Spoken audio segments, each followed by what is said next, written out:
Gempar, malam ini Mahfud MD bongkar kasus suap Sambo depan publik. 500 T jadi bukti. Namun sebelum kita lanjut, mohon luangkan jari Anda untuk menekan tombol subscribe, like, dan komen agar kami lebih bersemangat menyajikan berita terupdate setiap harinya. Pertama dalam sejarah, 9 hakim konstitusi dilaporkan ke polisi. Mahfud MD bongkar semuanya terkait Hakim Wahyu. 2 terdakwa pembunuhan berencana Brigadir Nofriansyah Yosua Huta Barat, Baradae dan Putri Chandrawati, menjalani sidang pembacaan duplik atas replik dari Jaksa Penuntut Umum di PN Jakarta Selatan, Kamis tanggal 2 Februari tahun 2023.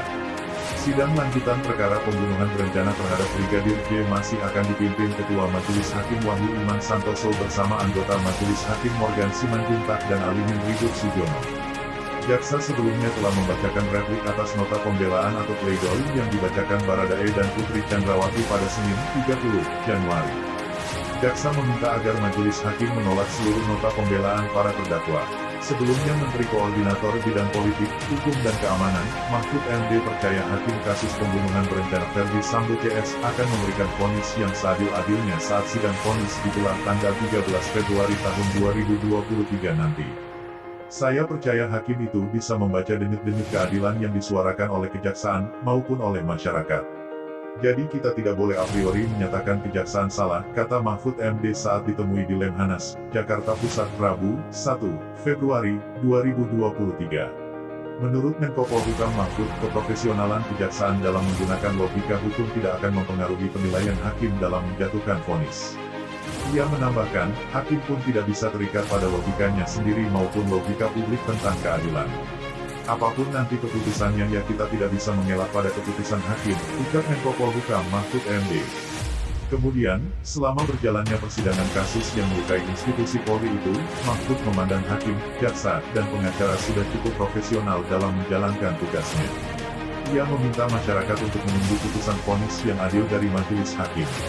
Di sisi lain, berbanding terbalik dengan pernyataan Mahfud MD, 9 hakim konstitusi dilaporkan polisi. Mahkamah Konstitusi MK berdiri pada 2003. Hampir 2 dasawarsa berlalu, sejarah baru dicetak yaitu 9 hakim konstitusi dilaporkan ke polisi. Dugaannya tidak main-main, yaitu skandal dugaan pemalsuan putusan MK. Laporan dugaan itu dibuat Ziko Leonard Jagardo Simanjuntak ke Polda Metro Jaya. Ziko menduga ada individu hakim yang sengaja mengubah substansi itu sebelum dipublis di website MK. Ziko pun tak terima karena menjadi penggugat di putusan MK nomor 103 itu. Karena itu, ia melaporkan 9 hakim konstitusi, 1 panitera, dan 1 panitera pengganti ke Polda Metro Jaya atas dugaan pemalsuan surat. Jadi pada hari ini, kita baru saja membuat laporan polisi. Pada laporan kali ini, kita membuat laporan 9 hakim konstitusi dan juga 1 panitera, dan 1 panitera pengganti atas adanya dugaan tindak pidana pemalsuan dan menggunakan surat palsu. Sebagaimana salinan putusan dan juga risalah sidang dan juga dibacakan dalam persidangan, terkait dengan substansi putusan itu terdapat frasa atau substansi yang sengaja diubah, karena bunyinya itu awalnya dengan demikian, kemudian, ke depan.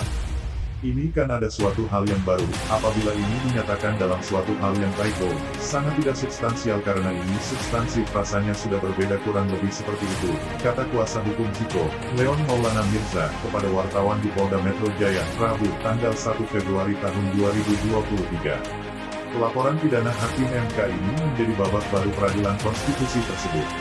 Sebelumnya, sejumlah kasus pidana melilit MK, yang kini diketuai adik ipar Jokowi, Anwar Usman. Seperti pada 2013, Ketua MK Akil Mokhtar ditangkap KPK karena tertangkap menerima suap dan Akil Mokhtar akhirnya dihukum penjara seumur hidup. Ada juga Hakim Konstitusi Patrialis Akbar yang ditangkap karena suap pengurusan kuota impor daging sapi. Awalnya Patrialis Akbar dihukum 8 tahun penjara, tapi hukumannya disunat setahun menjadi 7 tahun oleh MA. Di zaman Ketua MK Mahfud MD, skandal pemalsuan juga muncul. Pemalsuan surat itu terkait sengketa pemilihan anggota DPR Andi Nurpati. Gara-gara skandal itu, Hakim MK Arsyad Sanusi buru-buru mengundurkan diri.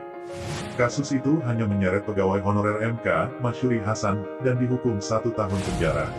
Lalu bagaimana dengan pelaporan 9 Hakim Konstitusi kali ini? Jubir MK Fajar Laksono belum memberikan tanggapan kepada Detikcom atas pelaporan tersebut. Itu saja yang dapat kami sampaikan. Jika ada salah kata mohon dimaafkan, karena kesalahan datang dari saya pribadi, yang tak luput dari salah dan dosa.